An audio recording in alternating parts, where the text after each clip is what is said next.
Yehova e o ausa mali, whawhetai awina mai, ua mali ele tala ina, loa lofa e o lai, ia whasanga tonu ina, loto umai a Yesu.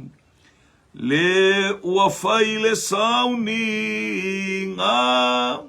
e maua ile file mu, whawhetai lau sauninga, iato e maua i selelei, iatalia le whaaleleinga, ianga taile masesei, ia whasanga tonu ina, loto umai a Yesu, le ua whaile sauninga, e maua ile file mu, ioli ua o matou loto, ilo mana mai lunga, ia mga loanga sala, atangata pangota, ia whasanga tonu ina, loto umai a Yesu, le ua whaile sauninga, e maua ile file mu, ia whasanga tonu ina, loto umai a Yesu, le ua whaile sauni inga, e maua ile file mu, wawhetai lo lama poto, watala ina mai, ia tutumu ai o loto, ia taofi tonu ai, ia whasanga tonu ina, loto umai a Yesu, le ua whaile sauni inga, e maua ile file mu. Mawalunga lo vi inga, vi ia lava oe le atua le tama, le atua le alo, le atua le nganga pa ia. Alanga ina lo manu malo, a wa o taimi uma o aso uma. Hallelujah, e le mabae le whaane ne. Hallelujah, i le langi o ala langa le lo nofo ali luas funma le whato ia i ina. Mea o lai wha, hallelujah, o ala langa o mata i tonu. Hallelujah, si o mia le nua le atau lo malu sili ese. Alanga ina mawhane ne e tatau laba ia te oe le vi inga. Fo ia tu le whamanu ma le whane tanga ia te oe lo mātou atua e le au noa. Mātou wala au le nei vaenga o le afiafi. Whatasi mai e le porokalame alau whanau o le taulanga afiafi. I watu me uma ilo vi inga whaftai ona o Yesu. Amen, amen, praise God. Hallelujah, praise God. E whatalo whaile, aingo le whatotua, tino ke riso au tatou iei lungo na tatou polo kalame. Hallelujah, ma tatou whaalata atu, ile atua, praise God. Hallelujah, praise God. Ia ile angale leo le atua, praise God.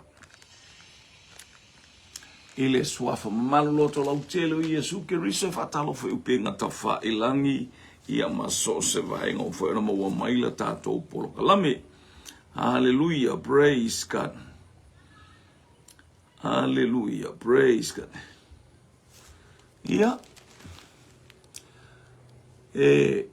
mana ia le tau i Samone le tei ta oto le lei le au peau. Hallelujah, o ngalu le ea. Ia na si sa vili mai sa e fia ngai masifo Io te ilo te mine e fase se e atu ai le waa o le Lady Samoa. Hallelujah. Tolu anga i sawai. Hallelujah. Ua pisi fo ilunga o le ala. Hallelujah. Ua le ua manava ngā ruenga lau polo kalame. Taulanga fiafi. E whamanuia ai le atua ia te oe, ia te au, ia te itato umalam. Hallelujah. I le feta lai mai o le ali. Praise God. Ia vi ia le ali. Praise God. O le tusi le fia whaitau nei vaenga le fia whaistato polo kalame ma tato mata whaatasi ai. Ia vi ia le ali. Praise God e whapea upo le tusi mua le tusi a mua le tusi a Timoteo o lona mata upo e toru. O lona whai upo la lea. Hallelujah, praise God. E bana ia pe ata mwhai atu le tala winga i le epikopo. O le au na tausi mea le atua. O le upu moni le nei a whai e nau se tasi le whaiva o le epikopo, o le whaife au lea. E mana o ia le ngā luenga le lei. O le nei e te tau i le epikopo ia le mata u le angaina o le whai a vai le whawhine e to atasi. Hallelujah, o le whaau tauta i le mafaufau, o le mafaufau. O le whaau tauta, o le mafaufau, o le amio mamalu. Hallelujah, o le alofa i tangata ese, o le na te mawhai o na o atu. E le se inu tele i waina e le se fasi tangata, ai anga malu. E le se whaifi naunga, e le se mata pe ai tupe. E tatau ona ia pule lelei i lona lava a inga. O lo o uausi ustaima ia te ia o lana whanau ma le whaalo alo lava. O wa a whaie le iloa e se tasi ona pule i lona a inga, ona lava a inga. Pe whape whea ona tausi e ia le e kale sia le atua. E le se whato a lotu, ne i whaafefete ina lona loto, ona pa ule o ia i le whasala ale ti apolo. Mga ke le whai pule, e le o se whato a lotu. Ia e la tato wanga i mai ei pia, amen, praise God. E ta tau ona ia longo le leia o ia e i la tau oitua, po e oitua. Ne i upuleanga ina o ia mapa ui le mai leia le ti apolo. Ia ole ngā ruenga i le epikopo, ia ole ata ole ngā ruenga mo i tātou o e whaolaina, o e fola, o e tālai, o e whasoa atu, o e whasoa ane, o e whasoa ifo, o e whasoa mai. Hallelujah, le upua le atua ina ia tupua i le ola o le tangata. Mana ia whaivo le epikopo, hallelujah, a whaia na unga tangata i le whiawea mwhaifi au. E leo se mea tātou te le sa tafia whaifi au, papeaka i kai le. Ia le atua. Tuli ta ita lo tomata te alo tsu e marua, talata te su e ta te le au. Ele o olo ta mala mano ka poko lo poko. O le mana o ngana leo ta ma ia o su e pe o ke ali marua, ia o walu pe i marua, ia o le pe ki nganga su e kwele au ai. Ai fai mai la sila fia ele atua. O lai mana o ia ele me aile o mana aile o. Aile o mana o ile me lai man fina ngalo ele atua ia tea. O tofta tau male val au gina a. Sele mana i ole. Ia ngar wha mai ngo ka ika anu so o su e manu ele au. E fai ba bau langa kaka. Ele au kabala le. Ia luhalu. E wha mai e mana o mia ngā ruenga le lei, o ngā ruenga le leila o lo whai mea le lei. E lo ni ngā ruenga fo e whape ia e ngā rue le lei lungo le ofisa o le malo, po whea la mare mea se company, po whea li tu ai ngā pisinisi, o ai tu ai ngā bala awina o iai, o e lo le ngā ruenga le lei le mana, o ngā ruenga e te whai a good actions, and a good performance. Lona winga o le whaalinga tunga o tatou, hallelujah. O tatou tiute mo tatou whaiva mo tatou nafa. Nafa ua masani e tatou i mea taun tatou whaia. ano foi le fale ua le alu se aonga alu e usupo e loa le me tauna e usu e fai leisi fe au e so o atu ai.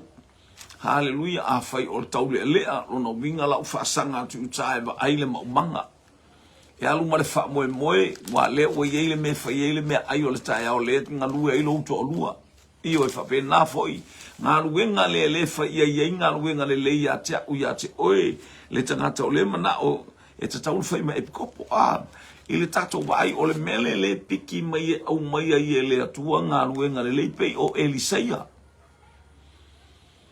pei o Elisaia o le awali ila ia o ngā tuspa ia po a o ngā so o le au perfeta e le ai mase so o le au profeta na mana o mia e le atua pa wale mea na o le oea o onga pea a ele o le fina ngalo le o le atua ia te ila atu e fai so la atou matangata e suia e lia a o le sila fanga le atua i ngā luenga le leia Elisaia na fai lona a inga tautua ina o lona tamala le ua usu atu le tae ao la le amo atu le piki po la le amo atu le tau ato po la le amo atu lana avenga ati apula e ave yuta batu le tatia papalan ti apula saua va aile si va enga e fia fa malu sau fa nga atu povi ma failinga luenga povi o le sua o le fanua ai muli ai tu ele mai maua se taimi o nga luenga le leina o nga luenga e fa nga ile ma fau o le tangata lona winga i le tua nai e iai le wha moenga le lei e iai le nata tuana e iai le wha moenga le lei le lumanai the future not the past e iai le wha o le lumanai hallelujah e a ngai mai le ainga ngai mai la na whanau ona so o ia le o le whau so o ia ngā luenga le lei ma ai leisi le ngā luenga leisi whapena hallelujah ona ngai matou ia so ia matou o whain meta ua o le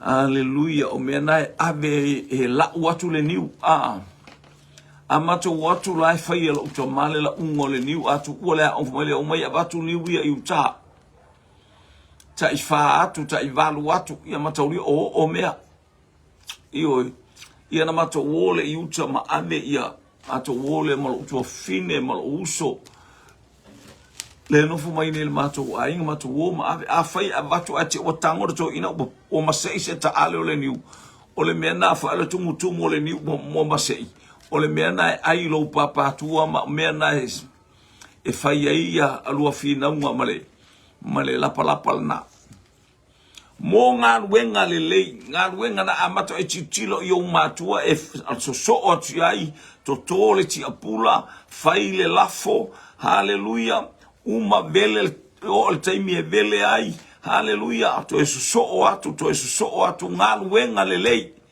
fa moe awale ainga awale tau tua ino le matai awale tau tua ngole nua e maise le ngā luenga le atua e mana o ia i ngā luenga le lei e le te tau o na tau valea oe e le te tau o na whai upu le tangata hallelujah a e lato fo i e tau atu i le ekalesia ngā luenga le leia e toi tutu mai te vai atu ele a ai le ekalesia ai alu o e fisili le ekalesia i e sina papa o sina whanua i uta i ita te alu o tatou nu ia ale ai le ekalesia lo fa so le nu wa ese ekalesia tangata i fo istangata lo to alo lo fala isi ekalesia be oi fa fi au su mai le fanua le hallelujah ina ya le fa ise ma manga ai tilo pe le nu tilo